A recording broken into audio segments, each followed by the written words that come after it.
Esse aqui é o vice-presidente da montadora que mais cresce no Brasil, a BYD. Mas ele não é engenheiro e nem executivo de carreira da indústria automobilística. Ele é um político. O nome dele é Alexandre Baldi, ex-deputado federal, ex-ministro das cidades no governo Temer, ex-secretário de transportes no governo Dória. Em 2020, ele foi preso numa operação da Lava Jato e solto 2 dias depois por decisão do ministro Gilmar Mendes. Hoje, aos 45 anos, é ele quem senta na mesa com o presidente Lula para negociar isenções fiscais. É ele quem articula nos bastidores o desenho regulatório da BYD aqui no Brasil. Ele é o rosto da montadora chinesa em Brasília. E o resultado do trabalho dele está na rua, né? Uma montadora chinesa que quase ninguém conhecia há 3 anos e que agora virou de longe a marca de carros que mais cresce no país. Nesse Spotlight eu vou te contar como a BYD aprendeu a jogar o jogo de Brasília. Quem é o Baldi e o que ele faz pela montadora chinesa e o debate que está rachando a indústria automotiva. O que a BYD faz na Bahia? É industrialização ou é tipo montagem de Lego com benefício fiscal, como dizem os críticos?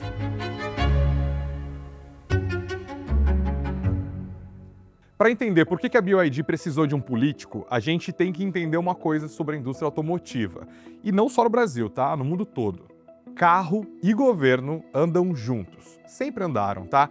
É um setor em que o ambiente competitivo é forjado por quem legisla, por quem taxa, por quem isenta.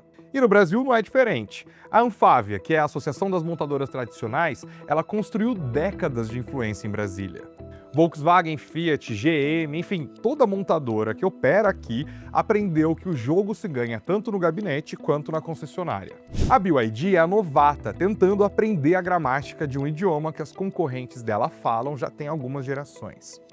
Para navegar o labirinto de incentivos fiscais, a BYD precisava de alguém de dentro. E talvez o primeiro de dentro tenha sido o Eduardo Paes. Sim, o atual prefeito do Rio de Janeiro. Ele foi vice-presidente da BYD para a América Latina durante 4 anos, entre o segundo e o terceiro mandato dele na prefeitura. Naquele momento, a BYD no Brasil era basicamente uma empresa de ônibus elétricos. E o principal ativo do Eduardo Paes era o relacionamento dele com prefeitos e secretários de transporte.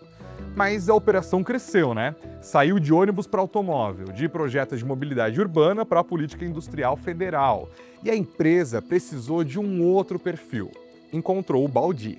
A trajetória do Alexandre Baldi é um passeio pela política. Ele foi secretário de Indústria em Goiás, deputado federal pelo PSDB, migrou por 3 partidos, virou ministro das cidades com Temer, depois secretário de Transportes do Dória em São Paulo. E foi aí, como secretário, que o caminho dele cruzou com o caminho da BYD.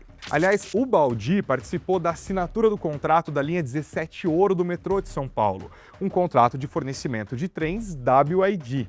Inclusive, quando a Justiça suspendeu o acordo por suposta irregularidade na licitação, ele se manifestou publicamente contra a decisão. Como secretário de Transportes, ele participou de reuniões com executivos da BYD, cobrou a empresa, chegou a pedir antecipação de prazos e por aí vai. Já em dezembro de 2022, poucos meses depois de sair do governo, ele virou conselheiro especial da BYD. E quando a linha 17 Ouro foi finalmente inaugurada, em março deste ano, o Baldi estava lá na cerimônia, só que agora como vice-presidente sênior da BYD.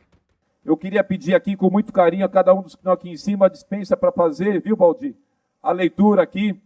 Eu negociei durante semanas uma entrevista com ele, mas no dia e no horário combinados, ele simplesmente não apareceu. Depois, também não retornou. Pessoas que trabalharam perto dele me disseram que isso é clássico do Baldi, que ele faz a própria agenda.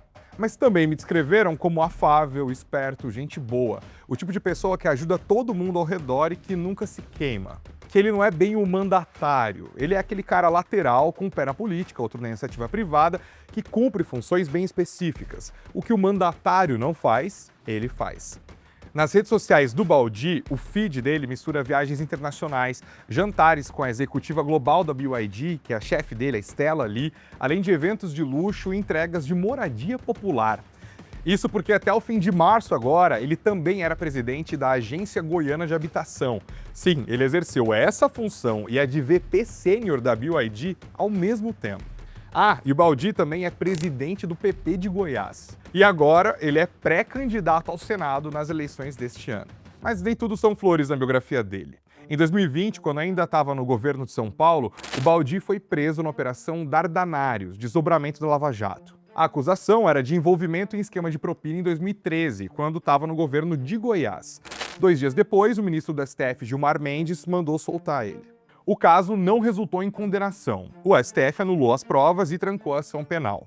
Entende por que chama atenção essa escolha do Baldi pela BYD? Colocar como porta-voz de uma multinacional alguém com esse histórico não é muito comum, embora não tenha sido inédito. Mas a BYD seguiu e segue com ele, porque ela precisa mesmo de acesso, e o acesso rendeu. Por exemplo, nessa entrevista recente, o Baldi descreveu os benefícios fiscais da BYD como pactuados com o governo e falou sobre o encontro recente que ele teve com o presidente Lula. Nesse encontro, ele pediu novas cotas para importar carros com imposto zero. Tá, mas pactuou o quê? E importar com imposto zero para quê exatamente? Olha, para entender isso, a gente precisa olhar de onde vem a máquina que o Baldi representa.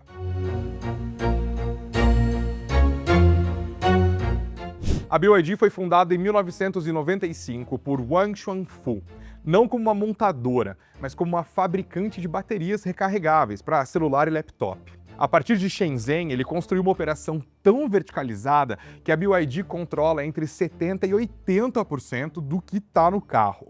Ele criou uma gigante industrial. A BYD já registrou milhares de patentes e hoje ela é a maior fabricante de veículos eletrificados do mundo. E ela não fez isso sozinha, tá? O governo chinês, segundo estimativas do setor, despejou mais de 230 bilhões de dólares em subsídios no setor de veículos elétricos entre 2009 e 2023. A China concentra 80% da produção global de células de bateria. Então a BYD já é uma estrela global da indústria chinesa, né? Por causa dos carros, com tecnologia de ponta, claro, mas também por conta das baterias, dos painéis solares, dos ônibus elétricos, dos trens de monotrilho, enfim. É uma baita empresa. Então, quando a BYD chega no Brasil com um preço competitivo, ela chega carregando nas costas 3 décadas de política industrial chinesa. Isso não tira o mérito do produto, claro, né? A BYD de fato conseguiu provocar desejo no consumidor brasileiro. E a ascensão é realmente impressionante, né? Em 2022, que foi o primeiro ano com carros de passeio no país, ela vendeu só 260 unidades. Em 2025, 112 mil. Recentemente ela faturou 700 milhões de reais num final de semana. E ainda teve o Dolphin Mini, que virou o carro mais vendido do varejo brasileiro em fevereiro.